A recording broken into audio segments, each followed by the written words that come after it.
নমস্কার, আমি সোমাশ্রী চলে এসেছি আজ আবার একটা নতুন ভিডিও নিয়ে।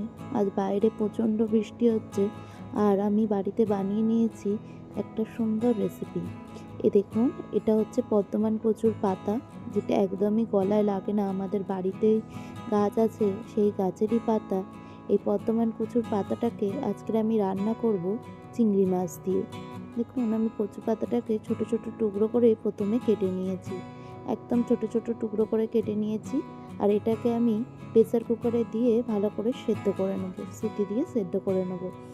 তো পাতাটা কাটা হয়ে গিয়েছে, আমি এটাকে ভালো করে জল দিয়ে ধুয়ে নেব। একদম ছোট ছোট করেই কাটবেন, তাহলে ভালো সেদ্ধ হবে। জল দিয়ে ধুয়ে নেওয়ার পর আমি এটাকে প্রেসার কুকারে দিয়ে দেব এবং এর সাথে জলও দেবো আর একটুখানি নুনও দেবো, ভালো করে যাতে নুনটাই পাতার সাথে মিশে যায়।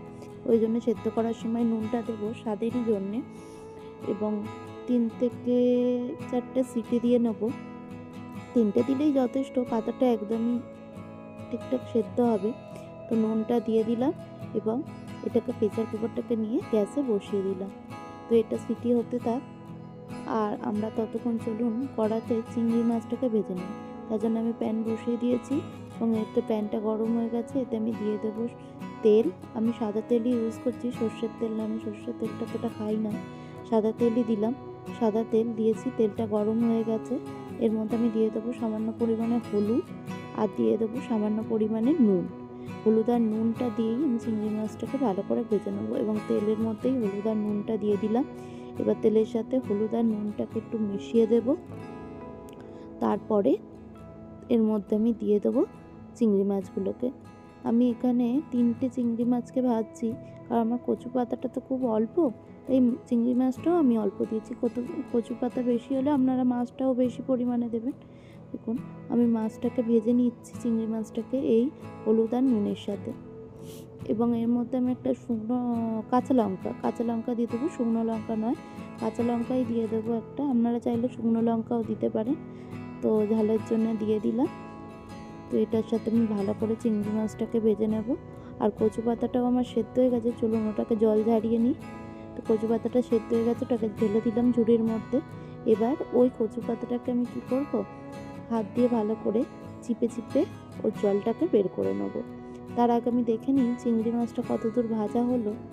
তো চিংড়ি মাছটা বেশ ভাজা ভাজা হয়ে গেছে।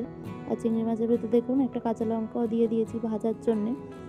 তো ওটা আর একটু ভাজতে থাক, আমি ততক্ষণ কচু পাতাটার জলটা নিগড়ে নিই। কচু পাতাটাকে এরকম হাতের মধ্যে নিয়ে চাপ দিলেই এর মধ্যে থাকা জলটা বেরিয়ে আসবে। জলটাকে আমি পুরো নিগড়ে ফেলে দিচ্ছি, দিয়ে শুধু শুকনো কচু পাতাটাকেই আমি নেব। তো এইভাবে নিংড়ে শুধু পাতাটাকে নিয়ে নিয়েছি। তো এই হচ্ছে কচু পাতাটা জল ঝরানোর পরে এতটা হয়েছে, একদম সামান্য পরিমাণেই হয়েছে, যে কারণেই আমি চিংড়ি মাছটা অল্প নিয়েছি। এবার ভাজা চিংড়ি মাছটাকে আমি মিক্সার গ্রাইন্ডারে নিয়ে নিয়েছি, এটাকে আমি পেস্ট করে নেব। তো চলুন এটাকে পেস্ট করে নিই। চিংড়ি মাছটাকে দেখুন পেস্ট করে নিচ্ছি। এই পেস্ট করা চিংড়ি মাছটাকেই আমি কচু পাতার সাথে মেশাবো। তো পেস্ট করা আমার হয়ে গিয়েছে, আর ওদিকে কচু পাতাটাও সেদ্ধ করে জল ঝরানো হয়ে গিয়েছে। চলুন এবার মিশিয়ে নিই এটাকে আর মেখে নিই। তো কচু পাতার মধ্যে আমি এই চিংড়ি মাছটাকে দিয়ে দেব, দিয়ে তার মধ্যে আমি দিয়ে দেব সামান্য পরিমাণে নুন আর সর্ষের তেল। প্রথমে আমি দিয়ে দিচ্ছি সর্ষের তেলটা, একদম অল্প করে দিচ্ছি, আমি সর্ষের তেলের ঝাঁঝ একদম নিতে পারি না বলে। তো আপনারা চাইলে বেশি করে দেবেন আপনাদের পছন্দ মতো। তো তেল দিয়ে দিলাম একদম সামান্য পরিমাণে, আর দিয়ে দিলাম নুন, নর্মাল নুন দিয়ে দিয়েছি। দিয়ে ভালো করে এবার কচু পাতার সাথে চিংড়ি মাছটাকে ভালো করে চটকে চটকে মাখিয়ে নেব। তো মাছটাকে মাখিয়ে নিচ্ছি। দেখুন আমার মাখানো কমপ্লিট, এই যে মাখিয়ে নিয়েছি। এবার হালকা করে ওপর থেকে একটু সর্ষের তেল ছড়িয়ে রেখে দেবো। আর গরম ভাতের সাথে প্রথম পাতে এটা খেতে ভীষণই ভালো লাগে। আপনারা একবার বাড়িতে করে দেখতে পারেন এরকম বর্ধমান কচুর পাতার সাথে চিংড়ি মাছ বাটা। তো আমার ভিডিওটা ভালো লাগলে লাইক, কমেন্ট, সাবস্ক্রাইব করে দেবেন।